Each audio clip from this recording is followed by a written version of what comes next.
Muy, pero muy buenos días. Quiero saludarlos a todos ustedes y darles la bienvenida a esta transmisión de nuestra reunión familiar virtual. Reunión familiar virtual.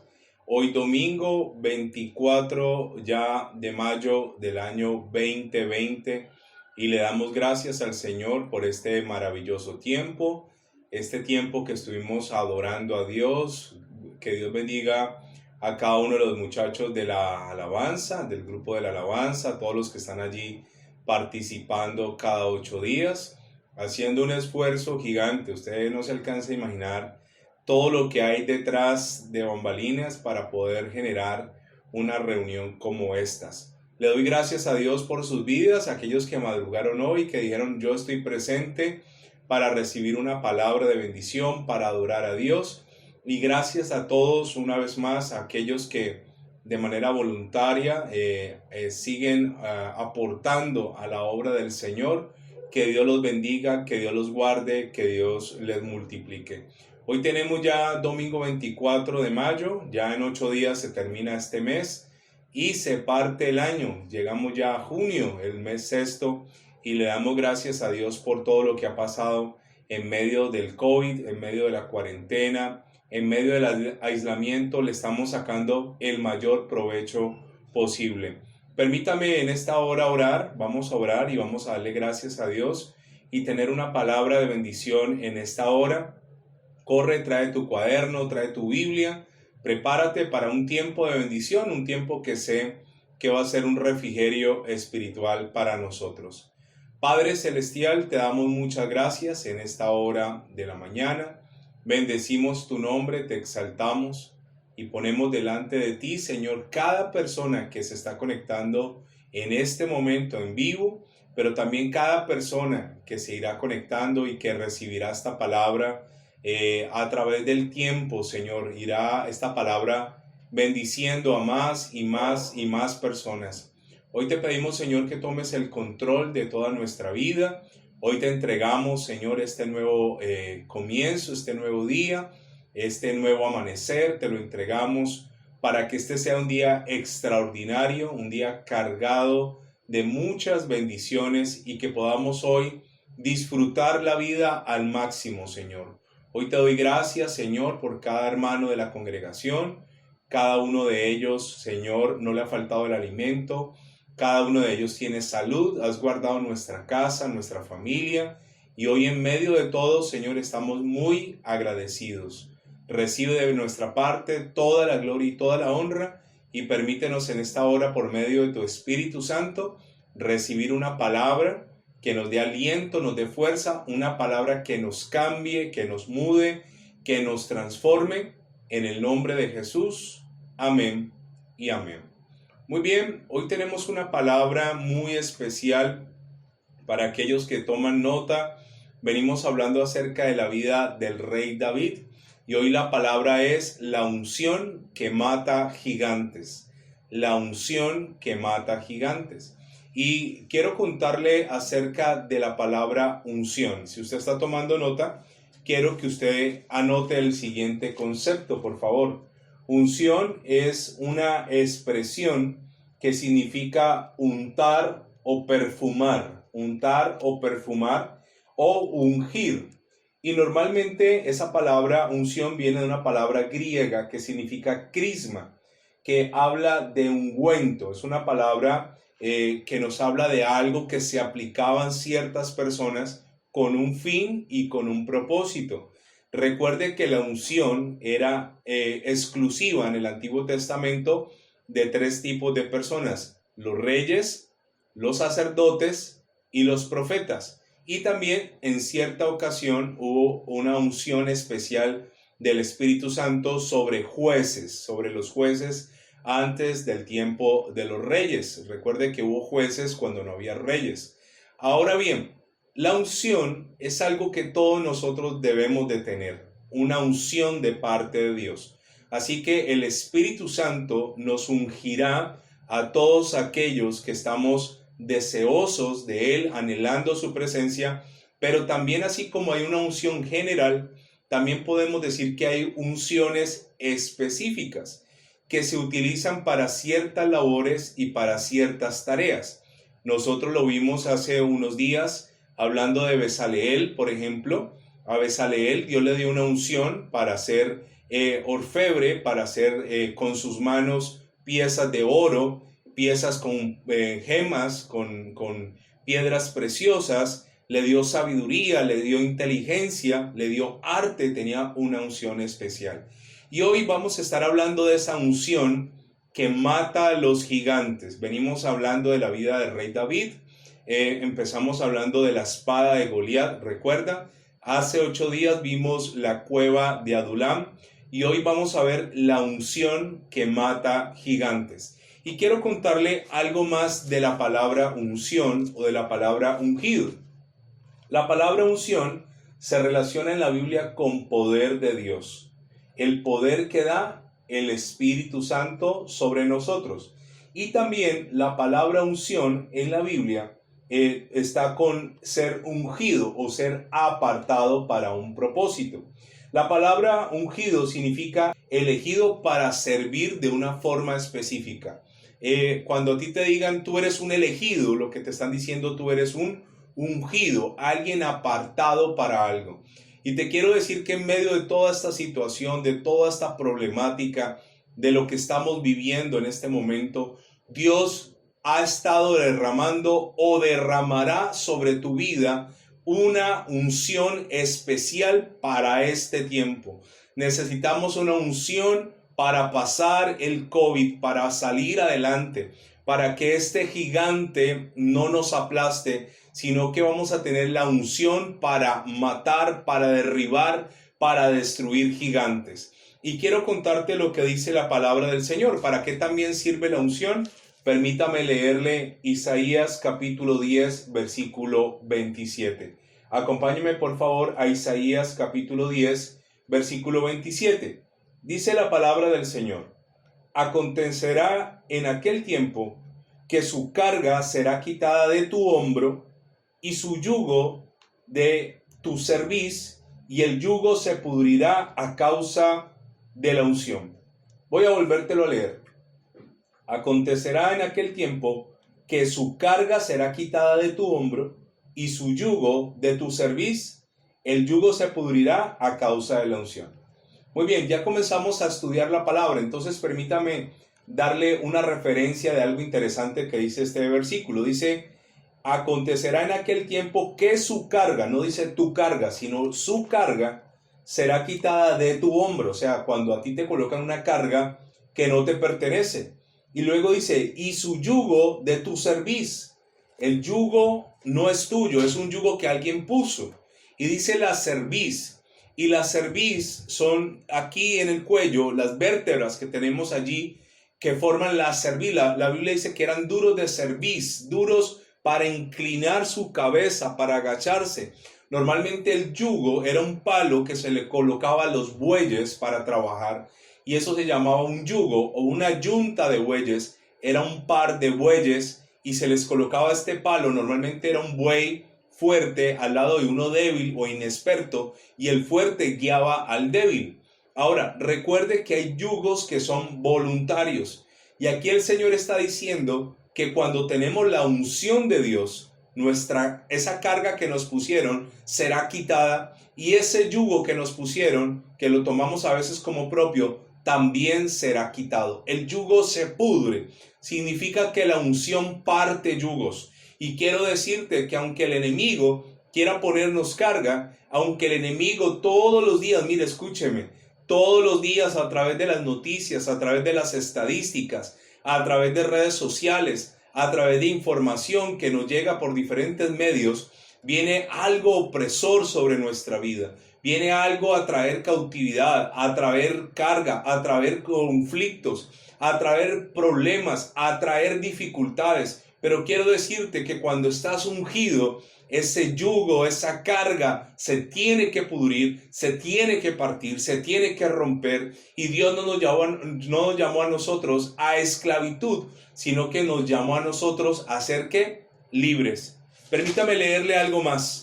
La palabra del Señor en este mismo pasaje me llama la atención en una versión que se llama Reina Valera actualizada, y dice: sucederá en aquel tiempo que su carga será quitada de tu hombro y su yugo de tu cuello.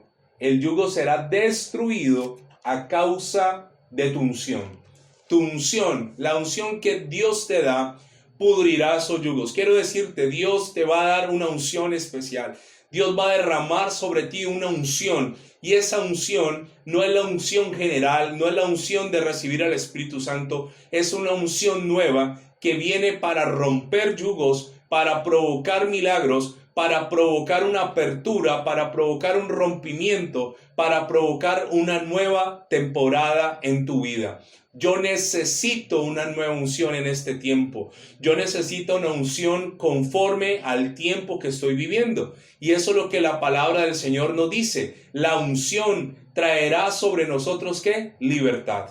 Así que no nos dejaremos poner ningún yugo. Y de hecho, si nos han puesto algún yugo, ese yugo se tiene que romper ahora mismo por causa de la unción. Acompáñame a leer Lucas capítulo 4, versículo 18, por favor. Lucas 4, 18 dice lo siguiente. Hablando el Señor Jesús de él, dice: el Espíritu del Señor está sobre mí, por cuanto me ha ungido, 1, para dar buenas nuevas a los pobres; 2, me ha enviado a sanar a los quebrantados de corazón; 3, a pregonar libertad a los cautivos; 4, vista a los ciegos; 5, a poner en libertad a los oprimidos; 6, a predicar el año agradable del Señor.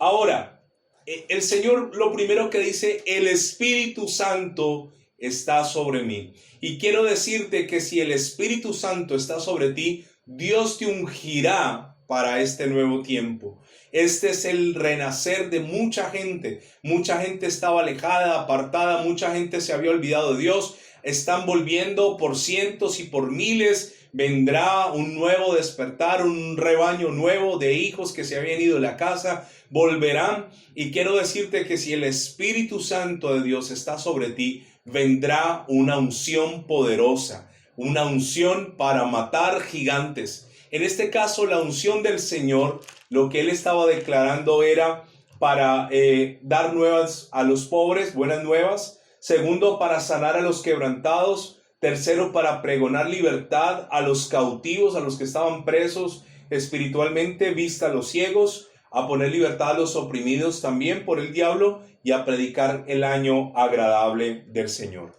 Ahora, ¿cómo llega esta unción? Recuerda en Hechos de los Apóstoles, en el capítulo 8, que Simón el mago, al ver que los apóstoles oraban y el Espíritu Santo descendía sobre la gente, Simón el mago ofreció dinero, ¿recuerdan? Mire lo que dice Hechos capítulo 8, versículo 18. Cuando vio Simón que por la imposición de las manos de los apóstoles se daba el Espíritu Santo, les ofreció dinero diciendo: dame también a mí ese poder. Le quiero decir que la unción no se compra, la unción no se adquiere con dinero, la unción viene a través del Espíritu Santo de Dios. Y algo muy significativo es que el Espíritu Santo, y lo hemos venido hablando, es que el Espíritu Santo se viene y llena a una persona que ha sido procesada. Escúcheme, el aceite de la unción con el cual el perfumista fabricaba el aceite. En la antigüedad, un perfumista era una persona muy valorada, porque hacer un perfume era una cosa de ciencia. Se tenía que saber cómo mezclar, qué mezclar. Y quiero decirle que estos perfumes eran muy, muy finos. De hecho, cuando a alguien lo ungían, esa persona quedaba impregnada de ese aceite de unción, y ese aceite tenía un olor muy particular. De hecho, las lociones, los perfumes finos se conocen porque usted no necesita echarse mucho. Solo con un poquito que te eches basta para que en todo el día puedas oler a ese perfume. Así que cuando una persona era ungida, no se ungía con poco aceite de unción, se ungía con mucho aceite, y esa persona seguramente quedaba con un olor muy agradable, un olor que se impregnaba en su piel, en su ropa. Era un olor penetrante, porque el aceite de la unción Era un aceite muy bien elaborado y tenía de parte de Dios unos ingredientes. Por ejemplo, los ingredientes tenía casia, canela, tenía mirra, recuerda lo que hemos hablado de la mirra, tenía álamo, tenía aceite de oliva. Ahora escúcheme cómo se fabricaba ese aceite. Ese aceite se tomaba los higos o se tomaba bien las aceitunas de donde se sacaba el aceite de oliva y entonces se comenzaba a triturar. Así que ¿cómo se hacía este aceite? Se tomaba la semilla de oliva y se comenzaba a moler, se comenzaba a triturar. Y se utilizaban unos molinos de piedra. Haga de cuenta, usted coloca una piedra redonda, plana abajo y una parecida a una moneda y colocas una encima de la misma forma que da vuelta sobre la que está abajo. Y colocaban allí aquellas semillas de oliva, las colocaban y comenzaban a triturar. Recuerde que esa corteza es dura y comenzaban a machacar esa oliva, la comenzaban a machacar allí, la comenzaban a machacar hasta el punto que ya la trituraban y luego la pasaban a una prensa. Así como las prensas modernas que van aplastando y van aplastando y van aplastando, pues se iba aplastando en una prensa hasta que eso producía ese aceite tan valioso que es el aceite de oliva. Ahora, todo esta elaboración del aceite y luego mezclarlo con mirra, mezclarlo con álamo, con casia, con canela, me habla de un proceso.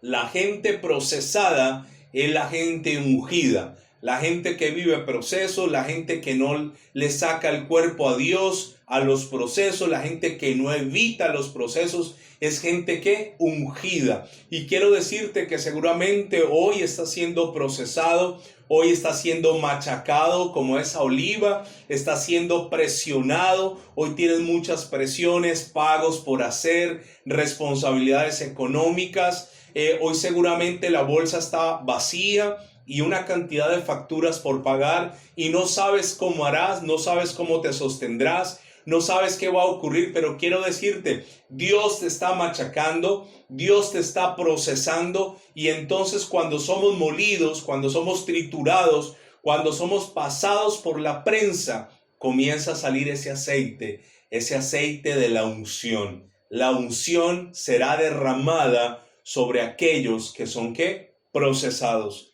Algo más que le quiero decir y quiero leerle un pensamiento que me gustó muchísimo que esta semana tuve la oportunidad de encontrar.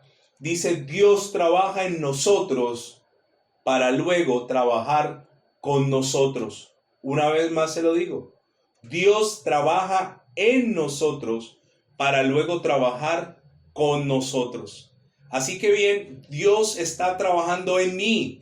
En mí Dios me está triturando, Dios me está machacando, Dios me está moliendo, pero de mí está saliendo ese aceite de esa unción para matar gigantes, ese aceite para enfrentar lo que se venga, ese aceite que superará el COVID, ese aceite que superará la crisis, ese aceite que superará la pobreza, la escasez, la miseria, la recesión económica, la depresión económica, lo que se venga estaremos ungidos. Ahora Dios primero trabaja en mí para luego trabajar a través de mí en otros. Permítame leerle una historia fantástica, espectacular que está en la Biblia, maravillosa, gloriosa, de una gran batalla. A mí me gustan mucho las historias de guerra, me fascinan. Me fascinan las historias de guerra, de esa guerra, no la guerra moderna donde se hunde un botón y sale un misil y acaba con un poco de gente. No, los de antes eran guerreros. La gente se iba y peleaba cuerpo a cuerpo. Y ahí contaba la agilidad del guerrero. Ahí contaba mucho los reflejos del guerrero, su estado físico, su capacidad de resistencia para una batalla prolongada. Contaba mucho su entrenamiento. Contaba mucho si podía usar una mano o ambas manos. Así que las batallas de antes eran batallas bien fuertes que se definía realmente por la fuerza de un grupo de hombres. Y aquí yo le quiero hablar de unos valientes, los valientes de David. Acompáñeme por favor a 2 de Samuel, capítulo 23, versículo 8. 2 de Samuel, capítulo 23, versículo 8. Dice la palabra del Señor así: estos son los nombres de los valientes que tuvo David: Josebed, Basebed, el tacnomita, principal de los capitanes. Este era Adino, el esnita, que mató a 800 hombres en una ocasión. Míreme por favor, quiero contarle de los valientes de David. David tenía un ejército. Y sabe, este ejército lo conformaban, en un inicio fueron 400 hombres. Y sabe, este rey poseía hombres que eran muy valientes y que eran muy fuertes, eran hombres temerarios, eran mercenarios, eran hombres de guerra. Sabe, un hombre de guerra es un hombre entrenado, un hombre que es un hombre fuerte, determinado, es un hombre resiliente, es un hombre que avanza, es un hombre que no se intimida. Y David me habla de sus valientes. La palabra nos habla de esos valientes. Y dice la palabra del Señor que este primer hombre que acabamos de leer el primer hombre se llamaba Josebed Basebed. Dice la palabra del Señor que este hombre había matado en una ocasión a 800 hombres. 800. Imagínese un solo hombre en una batalla. Que nosotros digamos, ese hombre en una batalla mató a 10. Dice uno, wow, qué valiente. Pero que uno diga, ese hombre mató a 50. Tremendo hombre. Pero este hombre no había matado a 50 en una batalla contra sus enemigos. Este hombre no había matado a 100, ni a 200, ni a 500. Dice la Biblia, había matado a 800 enemigos. Imagínese el nivel de guerrero que era este hombre. A 800 hombres en una batalla. Después dice el versículo 9. Después de está hablando de los valientes de David. David tenía un grupo de 30 hombres. Pero de esos 30 él tenía 3 principales. El primero, el que le acabo de leer, que se llama José Basebed. El segundo en importancia, dice, después de estaba Elíasar, hijo de Dodo, Ahoita, uno de los 3 valientes que estaban con David cuando desafiaron a los filisteos que se habían reunido allí para la batalla y se habían alejado los hombres de Israel. Versículo 10. Este se levantó e hirió a los filisteos hasta que su mano se cansó y quedó pegada su mano a la espada. Aquel día Jehová dio una gran victoria y se volvió el pueblo en pos de él tan solo para recoger el botín. ¿Qué dice de este segundo hombre? Dice que Eliezer era un hombre tan valiente y tan guerrero que en esa batalla él estaba peleando y dice la Biblia que hirió a una cantidad de hombres. Él, David y otra persona se quedan peleando y dice que este hombre acabó con tantos enemigos hasta que su mano ya se cansó. Y cuando termina seguramente la batalla, dice la palabra que él iba a soltar la espada, pero la había apretado con tanta fuerza que dice su mano se había quedado pegada a la espada. Era un hombre tan fuerte, tan aguerrido, tan temerario. Era un hombre tan diestro que había hecho tanta fuerza para que su espada no se le volara cuando estaba blandiéndola, cuando estaba peleando. Al blandir la espada no saliera a disparar su espada, la agarró con tanta fuerza que ya después no podía soltarla. Era el segundo hombre valiente de David. Permítame leer el tercer hombre. En el versículo 11 dice: después de fue Sama, hijo de Age, Ararita. Los filisteos se habían reunido en Leí, donde había un pequeño terreno de lentejas, lleno de lentejas, y el pueblo había huido delante de los filisteos. Entonces se paró en medio de aquel terreno y lo defendió, y dice, y mató a los filisteos, y Jehová dio una gran victoria.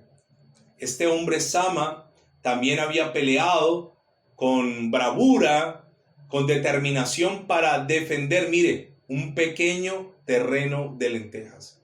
Era gente valiente, era gente aguerrida, era gente que su solo aspecto, me imagino yo, inspiraba temor y respeto.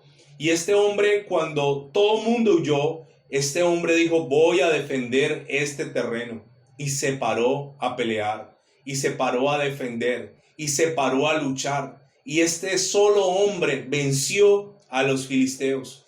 Pero también la Biblia me sigue hablando, y estos tres hombres también fueron aquellos. Un día David dice, ¿quién me diera de beber del pozo de allá del campamento de los filisteos? Y estos tres hombres, que me imagino que estaban medio rayados de la cabeza, irrumpen en el campamento de los filisteos, derriban una cantidad de gente, sacan agua del pozo y le llevan al rey solo para complacerle un capricho. Y el rey David dice, no, yo no me voy a tomar esta agua que le costó la sangre de tanta gente y que expuso a mis hombres. Era gente determinada en hacer lo que fuera por su rey. Pero también la palabra del Señor me habla acerca de otros hombres. Por ejemplo, el versículo 18. Y Abisaí, hermano de Joab, hijo de Sarbia, fue el principal de los 30. Este alzó su lanza contra 300, a quienes mató y ganó renombre con los tres. O sea, este hombre Abisaí ganó fama con los tres que yo le acabo de leer. Sin embargo, dice la palabra, él era el más renombrado de los 30 y llegó a ser su jefe, mas no igualó a los tres primeros. O sea, Abisaí estaba allí. Sí, ganó renombre. Dice que con una lanza, dice, mató a 300 hombres. Este hombre se enfrentó con una lanza y mató a 300 hombres, él solo. Pero aún no estaba en el top 3. Entre los 30 tenía fama, tenía renombre, pero los otros tres que yo le acabo de leer eran más importantes. Ahora dice el versículo 20. Después, Benaía, hijo de Joaida, hijo de un varón esforzado, grande en proezas, de Cabseel. Este mató a 2 leones. Mire, este hombre mató a 2 leones, dice la palabra del Señor, de Moab. Y él mismo descendió y mató a un león en medio de un foso cuando estaba nevando. Este hombre era tan tremendo, el que le acabo de leer, que dice la palabra del Señor, Benaía, dice la palabra del Señor, que un día mató a 2 leones. Ahora contextualicemos. Matar a un animal como un león no es algo fácil. Pero dice la Biblia que él mata a 2 leones, se enfrenta, un enfrentamiento. Pero después dice que este hombre tenía también una unción. Ahí se enfrentaba al león. No sé si usted le recuerda a alguien enfrentarse a leones.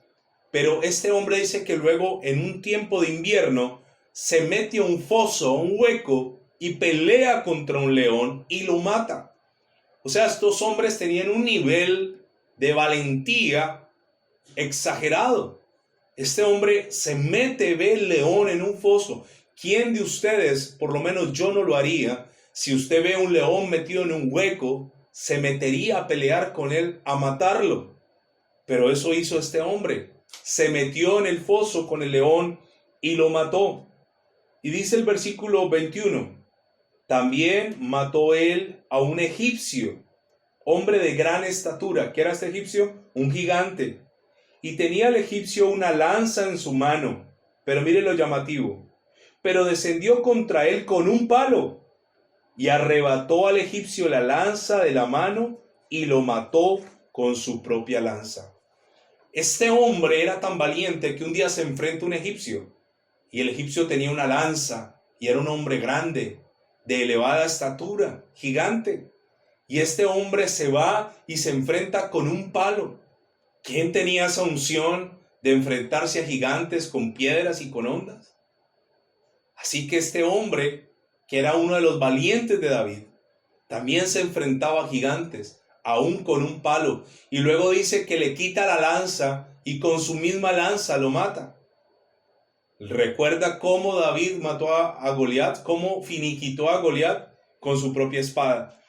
Pero permítame leerle algo más allí mismo. Devuélvase conmigo allí en 2 de Samuel, en el capítulo 21, en el versículo 15.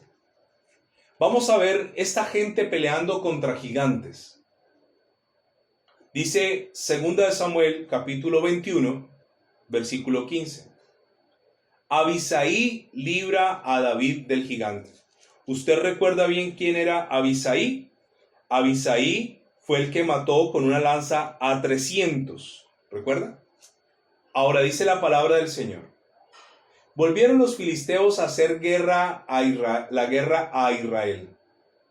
Y descendió David y sus siervos con él y pelearon con los filisteos y David se cansó. Mire, algo bien llamativo de esta historia es que van a pelear contra los filisteos, los enemigos constantes del pueblo, y estando en esa batalla, David se cansa. David se agota, se cansa, se fatiga, porque es que recuerde que las batallas de la antigüedad no eran como las batallas modernas. En la antigüedad había una confrontación cuerpo a cuerpo.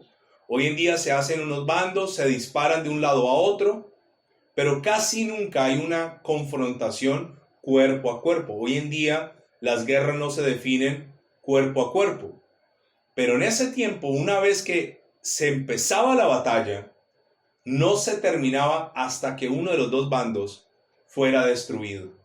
Recuerda Josué en una batalla que estaba Josué tan decidido a acabar con sus enemigos que se estaba haciendo de noche y tuvo que orar para que el sol se detuviera y no oscureciera hasta no terminar a sus enemigos. Pues bien, una cosa es estar en una batalla 5 minutos, 10 minutos, 15 minutos, 1 hora, pero esta gente podía blandir la espada por horas, estar peleando por horas sin descanso. Y dice aquí que David se cansa. Y mire lo que ocurre a continuación. Versículo 16. Isbi Benob, uno de los descendientes de los gigantes, cuya lanza pesaba 300 siclos de bronce, y en quien estaba ceñido con una espada nueva, trató de matar a David. Dice que había un gigante llamado Isbi. Isbi trató de matar a David cuando lo vio cansado. Y dice que tenía una lanza que pesaba 300 siclos. Y dice que tenía una espada nueva. Y vino a tratar de matar al rey. ¿Y sabe quién apareció allí? Versículo 17. Mas Abisai, hijo de Sarbia, llegó en su ayuda e hirió al filisteo y lo mató. ¿Quién salvó la vida del rey?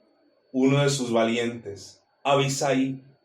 Nunca, entonces ellos todos se reunieron, dice el versículo 17, entonces los hombres de David le juraron diciendo, nunca más de aquí en adelante saldrás con nosotros a la batalla, no sea que apagues la lámpara de Israel. Ellos le dicen, no es necesario que vuelvas a pelear, mira lo que casi te ocurre. Por favor, no vuelvas a salir. Pero la palabra sigue y continúa y nos sigue expresando más batallas y enseñando más batallas. Versículo 18. Hay un título. Dice, los hombres de David matan a los gigantes. Otra segunda guerra hubo después en Gob contra los filisteos. Entonces Sibecai, Husatita, mató a Saf. ¿Quién era Saf? Era uno de los descendientes de los gigantes. Aquí muere otro gigante, llamado como Saf. ¿Y lo mató quién? Sibecai. Ahora, versículo 19. Hubo otra vez guerra en Gob, una tercera guerra contra los filisteos, en la cual Elhanán, hijo de Jare Oregim de Belén, mató a Goliat Geteo. Dice, el asta de cuya lanza era como un rodillo de telar. ¿A quién mató? A otro que se llamaba Goliat. Goliat el Geteo. Versículo 20. Después hubo otra guerra, ahora no en Gob, sino en Gad, donde había un hombre que tenía gran estatura. Ahora mire lo particular de este gigante, el cual tenía 12 dedos en las manos y otros 12 en los pies. 24 por todos, y también era descendiente de los gigantes. Algo sorprendente aquí es que ese gigante tenía en cada mano 6 dedos. 6 dedos en cada mano, 6 dedos en cada pie. Dice la Biblia, y se toma la Biblia el tiempo de decir 24 dedos en total. Tenía 4 dedos más que cualquier ser humano, o sea, casi una mano de más. Tenía más agarre, más dedos, más agarre. Más dedos en los pies, más tracción, más equilibrio. Y sabe, dice la Biblia que estos hombres van a pelear contra este gigante, que era algo así como un fenómeno de tener más dedos de lo normal. Y dice que este gigante era descendiente de los gigantes. Y dice el versículo 21, este desafió a Israel y lo mató Jonatán, hijo de Simea, hermano de David. Este muchacho Jonatán era sobrino de David. Ahora dice el versículo 22, estos 4 eran descendientes de los gigantes de Gad, los cuales cayeron por mano de David y por mano de sus siervos. ¿Cuáles 4? La Biblia me habla del primero, de Isbi Benot, del segundo Saf, del tercer gigante Goliat Geteo y del cuarto gigante, este que acaba de matar Jonatán. Son los 4 gigantes que acaba esta gente de vencer. ¿Qué tenía esta gente? Tenía una unción para matar gigantes. Yo no me imagino en una batalla uno ver un ejército de gigantes. Gente más alta, gente más elevada, gente con más fuerza, con un aspecto grotesco. Pero quiero decirte que aunque hoy veamos un ejército de gigantes, la economía, la salud, las estadísticas, el tiempo que está corriendo, el confinamiento, todo lo que estamos viendo son gigantes. Pero quiero decirte que si tienes la unción para matar gigantes, lo harás como lo hicieron los valientes de David. No importa cuán intimidantes se vean, no importa cuánto miedo infundan, no importa cuánto rujan o cuánta bulla hagan, caerán delante de ti si la unción del Espíritu Santo para vencer gigantes está en ti. En este pasaje que acabamos de leer, permítame leerle de nuevo el 21, hablando de este gigante que tenía 24 dedos, dice, este desafió a Israel. ¿Qué hacía este hombre? Desafiaba. ¿Como quién? Como Goliat, desafiando. Y hoy nos encontramos gigantes desafiando. Este tema del COVID nos desafía. Escuchamos noticias que nos desafían. Viene el gigante y dice cosas que nos va a destruir, que nos va a matar. Viene el gigante a decir que hay enfermedad, que hay muerte afuera. Viene el gigante a decir que hay pobreza. Viene el gigante a decir que hay destrucción. Viene el gigante a decir que la economía colapsó. Pero nosotros tenemos la unción para matar gigantes. Y los vamos a matar. Y los vamos a destruir. Y los vamos a aniquilar. Porque el Espíritu Santo está sobre mí y me ha ungido para este tiempo del COVID-19. Algo más que quiero decirte, aprovechando la coyuntura y aprovechando el momento de lo que te estoy hablando de los gigantes. ¿Sabe lo que dice Primera de Crónicas capítulo 12, versículo 2? La Biblia dice en Primera de Crónicas 12:2, estaban armados de arcos y usaban de ambas manos para tirar piedras con honda y saetas con arco. Esta gente estaban adiestrados para la batalla. Esta gente usaban arcos y saetas y flechas, pero dice, usaban ambas manos para arrojar piedras con honda. ¿Dónde lo aprendieron? En David. ¿Quién les transmitió esa unción a ellos? David. ¿Quién les enseñó a pelear con leones y con gigantes? David. ¿Quién les enseñó, como lo hizo este valiente, de enfrentarse a un gigante que tenía una lanza con un palo? David. Y quiero decirte que la unción que hay sobre ti primero procesará tu vida, pero luego se impartirá a tu hogar, luego se impartirá en tu empresa, luego se impartirá en tu iglesia, luego se impartirá en tu grupo cercano. La unción que hay sobre ti se impartirá sobre los demás. Toda esta gente había aprendido a pelear con gigantes, a pelear con leones, a pelear con ondas y piedras, a pelear con arcos, a pelear con palos, porque así era David. Le voy a decir algo más hablando de los gigantes. ¿Sabe? Hay un término que yo toqué hace unos días y son los nefilim. En la palabra del Señor, los nefilim son los gigantes y la gente habla de los nefilim en Génesis capítulo 6, cuando hubo antes la sociedad, antes del diluvio.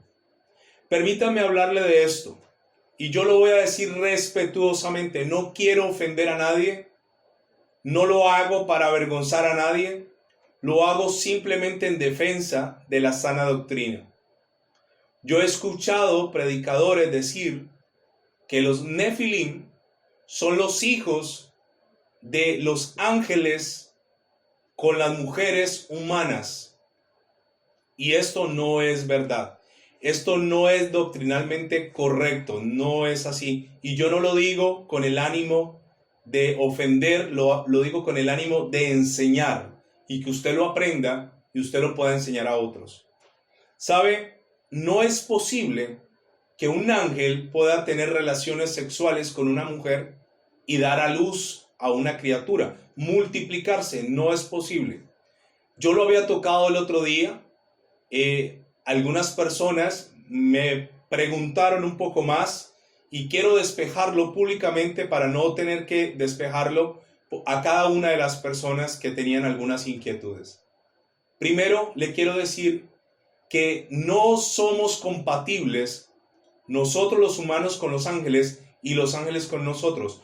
Todo lo que Dios hizo, lo hizo con un género y con una especie, ¿recuerda? Cada cosa con su semilla, con su género y con su especie. Ahora, los ángeles fueron creados en una dimensión más alta, los cielos.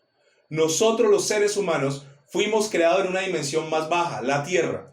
Todo lo que fue creado en esta dimensión, en el plano de la tierra, se puede arrepentir. Por eso es que los ángeles no pueden arrepentirse, porque ellos fueron creados en un plano superior, un plano más elevado que el de nosotros. Escúcheme lo que dice la palabra del Señor. Segunda de Pedro, la segunda epístola de Pedro, capítulo 2, versículo 4. Porque si Dios no perdonó a los ángeles que pecaron, sino que arrojándolos al infierno, los entregó a prisiones de oscuridad para ser reservados al juicio. ¿Cuándo pecaron los ángeles? Cuando se rebelaron contra Dios. ¿En dónde? En los cielos. Ahora, recuerden esto. Un ángel ha visto a Dios, tiene mayor conocimiento. La Biblia dice que son superiores a nosotros en fuerza, en potencia, en conocimiento. Son seres creados en otro plano, en otra dimensión. O sea que genéticamente no son compatibles con el ser humano. Esto es tan absurdo pensar que ángeles tuvieron relaciones con mujeres y nacieron gigantes. Es tan absurdo como pensar en que un hombre tenga relaciones sexuales con un animal. Dios guarde de una cosa de esas, Dios libre. Y tener relaciones con un animal y que ese animal quede embarazada y dé a luz una criatura. No somos genéticamente compatibles. Quiero decirle algo más. Judas versículo 6, recuerde que Judas no tiene capítulos. Judas 6 dice: y los ángeles que no guardaron su dignidad, ¿qué hicieron ellos? No guardaron su dignidad, sino que abandonaron su propia morada, los ha guardado bajo oscuridad en prisiones eternas para el juicio del gran día. Ya lo leímos que los mandó al infierno, ahora dice, los guardó bajo prisiones de oscuridad. Están en el infierno, obviamente tienen un nivel de influencia y salen de allá a influenciar a los humanos. Pero su morada no es terrenal. Ellos tienen una morada, unas cárceles espirituales donde el Señor los ha puesto a ellos allí. Ahora, quiero decirle algo más. Vamos a leer lo que dice Génesis capítulo 1. Después dijo Dios: produzca la tierra hierba verde, hierba que dé semilla, árbol de fruto, que dé fruto según su género, que su semilla esté en él sobre la tierra, y fue así. Aquí me habla de género, subraye la palabra género. Génesis capítulo 1 versículo 21 dice: y creó Dios los grandes monstruos marinos y todo ser viviente que se mueve, que las aguas produjeron según su género, y toda ave alada según su ¿qué? Especie, y vio Dios que era bueno. Ahora, Génesis capítulo 6, vamos a ir a este pasaje ya que estamos hablando de gigantes. Un pasaje que ha sido tan controversial, pero que es tan fácil de entender cuando uno no lee deprisa, sino que cuando uno lo estudia. Lea conmigo Génesis capítulo 6, versículo 1 al 4, por favor. Dice: aconteció que cuando comenzaron los hombres a multiplicarse sobre la faz de la tierra, y les nacieron ¿qué? Hijas. ¿Qué es lo primero que me dice la Biblia? Que los hombres estaban multiplicando. Y dice sobre la faz de la tierra, o sea, ya su número era significativo. Y dice: le nacieron hijas. Ahora dice el versículo 2: que viendo los hijos de Dios que las hijas de los hombres eran hermosas, tomaron para sí mujeres, escogiendo entre todas. Ahora, permítame decirle algo. El punto aquí está en una mala interpretación de este pasaje. Dice que a los hijos de los hombres les comenzaron a nacer hijas, y luego dice que a los hijos de Dios, dice que los hijos de Dios, viendo que las hijas de los hombres eran hermosas, tomaron para sí mujeres, escogiendo entre todas. Entonces, vamos a profundizar. Los hijos de Dios, ¿quiénes eran o quiénes son? ¿Sabe? Hay una gran confusión aquí con este término, los hijos de Dios. Realmente los hijos de Dios son los hijos de Set, el hijo que reemplazó a Abel. Estos eran conocidos como los setitas. Si usted está tomando nota, ellos eran conocidos como los setitas. La descendencia de Set es conocida como los setitas. Y la descendencia de Caín, los que se alejaron de Dios, son conocidos como los cainitas. Había una corriente de gente poblando la tierra llamados los setitas y otra corriente llenando la tierra llamados los cainitas. A los setitas se les conocía como los hijos de Dios. A los setitas, a los hijos de Set. Entonces, no son ángeles los que tienen relaciones sexuales con mujeres, sino que son los setitas, los hijos de Dios. El linaje de Set se comenzó a mezclar con mujeres cainitas. Recuerde que Dios siempre ha prohibido las mezclas. Dios siempre a su pueblo le prohibió mezclarse con otras tribus, con otras personas, con otras razas, con otras costumbres, porque finalmente esto los iba a ellos a contaminar. ¿Qué le pasó a Salomón?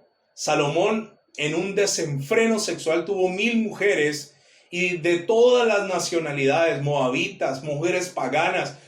Salomón no solo adoró a Dios, sino que también adoró a Milcón, a los dioses de Moab, de la gente más pagana, de Moloc, por ejemplo. Él edificó templo a Dios, pero también edificó otros templos a dioses paganos. Dios siempre ha prohibido las mezclas. Por eso Dios aún todavía a su iglesia le manda a estar limpia, a estar santa. ¿Qué comunión tiene la luz con las tinieblas? ¿Qué comunión tiene Cristo con Belial? ¿Qué comunión hay entre el yugo del hombre de Dios con la mujer impía? No hay ninguna comunión allí. ¿Qué comunión la luz con las tinieblas? Así que en ese momento, cuando estamos leyendo en Génesis, los hijos de Dios son el linaje de Set y se llaman los setitas. Si usted lee con más detenimiento, estamos leyendo Génesis 6. Si usted va a Génesis 5, me va a hablar de la descendencia de Adán, de la descendencia del linaje de Dios, de los hijos de Dios. Devolvámonos a Génesis 5 para entender el contexto de este pasaje. Génesis capítulo 5 dice: Este es el libro de las generaciones de Adán. El día en que creó Dios al hombre, a semejanza de Dios lo hizo. Entonces subraye esto, por favor. Esta gente era hecha a semejanza de Dios. Dice, a semejanza de Dios lo hizo. ¿Cómo se conocían los setitas? Semejantes a Dios, o se conocían como los hijos de Dios. Ahora, hay algo muy llamativo en el versículo 2 y 3 que quiero que usted preste mucha atención y que no se vaya a perder. Varón y hembra los creó y los bendijo. Llamó el nombre de ellos Adán. Recuerda que él fue llamado Adán, y varón y varona. Y dice, en el día en que fueron creados. Versículo 3. Y vivió Adán 130 años. Él vivió 930, pero tenía 130 años. Y engendró un hijo a su semejanza, conforme a su imagen, y llamó su nombre Set. Esto que yo le voy a decir, esto es una perla. Escúcheme. Una perla extraída del fondo de la palabra. Dice la palabra, comienza con el versículo 1 de Génesis 5, que este es el libro de la descendencia de Adán y de los que fueron creados a imagen y semejanza de Dios. Y luego dice que Adán tuvo un hijo, y se dice de ese hijo algo que no se dijo ni de Abel ni de Caín. Dice en el versículo 3, y vivió Adán 130 años y engendró un hijo a su semejanza, conforme a su imagen, y llamó su nombre Set. De Adán dice que fue semejante a Dios, y luego dice que Set fue creado a imagen y semejanza de Adán, y Adán semejante a Dios, y de Set nacen los setitas, o la descendencia de semejanza a Dios, o los hijos de Dios. Qué profundo es que Set fue hecho a semejanza, a imagen de Adán. Pero esto no se dice de Abel ni de Caín. Así que comienza una corriente de setitas, o hijos de Dios. Entonces en la antigüedad se conocían como los cainitas, los descendientes de Caín, o los setitas, los descendientes de Set. Pero quiero decirle algo más. La gente polemiza porque habla de Job y dice que se presentaron delante de Dios todos los hijos de Dios, entre los cuales estaba el diablo. Pero ¿sabe una cosa? Se utiliza allí, pero esto no es un versículo que ampare una verdad a la fuerza que nos quieren meter en Génesis 6. ¿Sabe? La Biblia también nos habla de ser hijos. Y le quiero decir que usted y yo somos llamados hijos de Dios. Dice Mateo 5:9, dice, bienaventurados los pacificadores, porque ellos serán llamados, ¿qué? Hijos de Dios. Un pacificador es un hijo de Dios. Los setitas eran derramadores de sangre como los cainitas. No, eran pacificadores. Entonces eran llamados hijos de Dios. Dice Lucas capítulo 20, versículo 35 y 36. Mas los que fueren tenidos por dignos de alcanzar aquel siglo y la resurrección de entre los muertos, ni se casan ni se dan en casamiento, porque no pueden ya más morir. Y mire lo que dice, pues son iguales a los ángeles y son hijos de Dios, a ser hijos de la resurrección. Los que resucitan serán llamados, ¿qué? Hijos de Dios, y no podrán morir como los ángeles. Primera de Juan capítulo 3, al inicio dice, amados, ahora somos hijos de Dios. Y este pasaje sí es muy conocido. Juan capítulo 1, versículo 12 dice, mas a todos los que le recibieron, a los que creen en su nombre, les dio potestad de ser hechos hijos de Dios. Escúcheme algo más. Al Señor Jesús también le preguntaron acerca de la resurrección, ¿recuerda? Y los saduceos que le quitaban cosas le preguntaron al Señor y le dijeron, una mujer tenía esposo y el esposo estuvo con ella íntimamente. Y luego murió ese esposo y vino otro para darle descendencia y murió. Y así sucesivamente murieron todos los hermanos. 7 hombres murieron. Cuando ella esté en el cielo, ¿cuál de ellos será su marido? Y el Señor le dice, ninguno, porque en el cielo ni se casarán, ni se darán en casamiento, porque serán como los ángeles de los cielos. ¿Qué está diciendo el Señor aquí? Que los ángeles no tienen relaciones sexuales, porque no es el mismo género, no es la misma especie, no somos compatibles genéticamente. Algo más que le quiero decir. Si usted está tomando nota, la palabra Nefilim en realidad significa caídos. La palabra Nefilim viene de la palabra Nefal, que significa caer de algo. Eso es un verbo y viene de una raíz hebrea, Nefal. Nefilim viene de Nefal.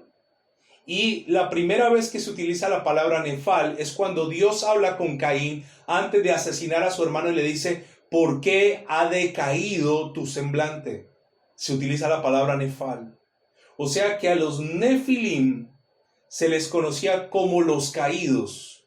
¿Caídos de qué? De la gracia. Caídos de la misericordia. Caídos de la voluntad del Señor, los Nefilim. Ahora escúcheme algo más. Estos Nefilim eran gigantes, no descendientes de ángeles y humanos. No es posible. Eran gigantes caídos, los Nefilim. Caídos de la gracia. Dentro de los cainitas estaban los Nefilim. Era gente que seguramente por la genética habían sufrido algunos trastornos.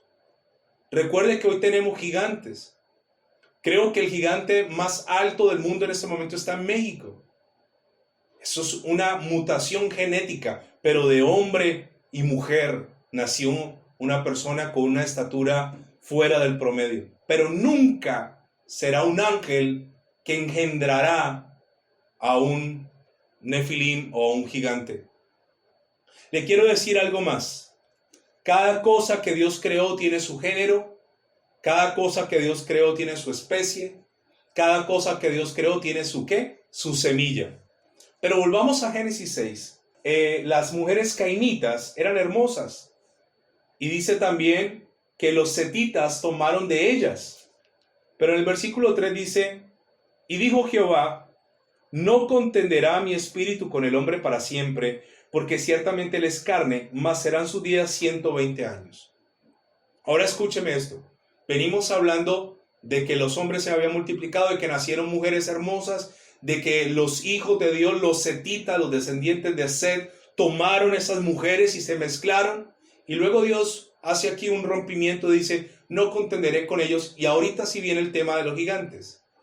O sea, se hace una pausa entre el versículo 1 y 2, hace una pausa el 3 y ahora me habla el 4 de gigantes. Pero léalo conmigo, yo no necesito interpretación.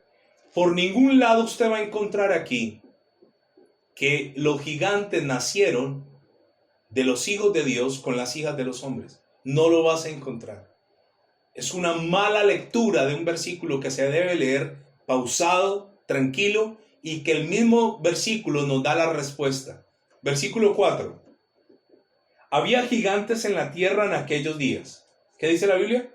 Había ya gigantes en la tierra en aquellos días. Y también después que se llegaron los hijos de Dios a las hijas de los hombres. Escúcheme por favor. Dice que ya había gigantes en la tierra. La descendencia caída. Los Nefilim. Los que venían de Nefal, de caído, de haber caído. Los cainitas ya estaban en la tierra. Y dice, y estaban antes y estuvieron después de que los hijos de los hombres se llegaron a las hijas de las mujeres. O sea, no dice que nacen a partir de que se juntan los hijos de Dios con las hijas de los hombres. Miren lo que dice el 4. Había gigantes en la tierra en aquellos días, también después que se llegaron los hijos de Dios a las hijas de los hombres. Y dice, y les engendraron hijos. Está hablando cosas muy diferentes. Estos fueron los valientes que desde la antigüedad fueron varones de renombre. Ahora vamos a volverlo a leer despacio, con sabiduría. Había gigantes en la tierra en aquellos días.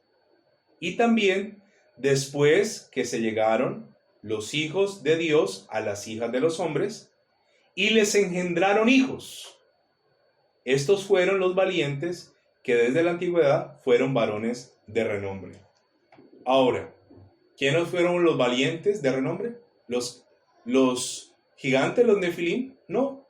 Los que nacieron de las relaciones de las descendientes de Set y la descendencia de los cainitas. No dice por ningún lado, y les engendraron gigantes, no, les engendraron hijos. Ahora recuerden, el hombre tiene la capacidad de engendrar, la mujer de concebir, pero un ángel no puede engendrar, ni un ángel tampoco puede concebir. Esto es totalmente absurdo, descabellado, sacado de todo contexto bíblico. Ahora le quiero decir algo más. Y ya se me pasó el tiempo muy rápido. Quiero decir algo más. Habían los gigantes, los nefilitas. Habían los descendientes del linaje de Adán, los setitas, descendientes de Set. Habían los descendientes de Caín, los cainitas. Ahora, en la Biblia, sería muy injusto que Dios trajera un diluvio para acabar seres que han sido hijos de ángeles. El diluvio vino para acabar seres que humanos comunes y corrientes. Lo llamativo de todo esto es que en Génesis 6 se acaba todo el mundo. Solo queda Noé, sus 3 hijos, sus 3 mujeres, la esposa de Noé, 8 personas. Pero luego vuelven a aparecer los gigantes. Cuando Moisés manda espías, estaban los hijos de Anac, eran gigantes. ¿De dónde salieron? ¿Volvieron otra vez los ángeles a tener relaciones con las mujeres? No.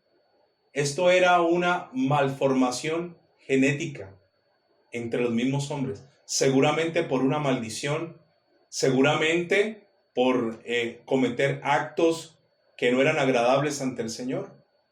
Y luego también aparecieron los gigantes que le acabo de mencionar con los guerreros de David. Pero ¿sabe una cosa? Si los ángeles pudieran engendrar, hoy la tierra estaría llena de gigantes. Y gigantes que odian lo de Dios. Porque los hijos de Anac odiaron lo de Dios. Y porque los gigantes que yo le acabo de leer odiaban al pueblo de Dios. Simplemente esto es una malformación genética. Pero quiero que a usted le quede claro que no son seres, no es un híbrido entre un ser espiritual y un ser humano. Es absolutamente imposible. Ahora, quiero terminar diciéndole esto. ¿Sabe? ¿De dónde salieron todos estos valientes? Estos valientes que yo le acabo de leer salieron de Primera de Samuel. Acompáñeme, por favor. Primera de Samuel 22 me dice lo siguiente. Está David en su proceso de dolor y dice el versículo 1 de Primera de Samuel capítulo 22. Yéndose luego David de allí, huyó a la cueva de Adulam, y cuando sus hermanos y toda la casa de su padre lo supieron, vinieron allí a él. Versículo 2.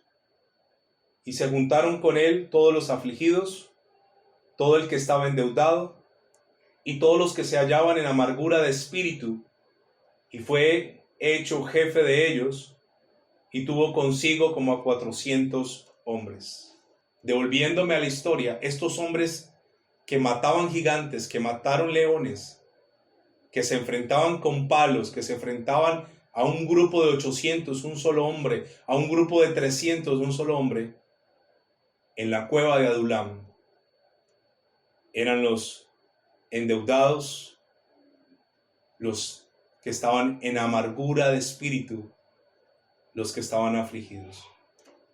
Te quiero decir una cosa, seguramente estamos en una cueva, nuestra cueva de Adulam, pero en esta cueva estamos siendo machacados, estamos siendo triturados, estamos siendo pulverizados y la prensa cada día se aprieta más, hay más presión, pero entre más presión tengas, mejor aceite de la unción saldrá de ti.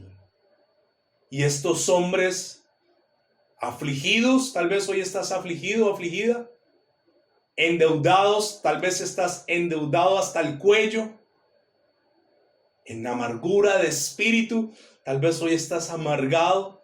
Quiero decirte que había una unción en Adulam.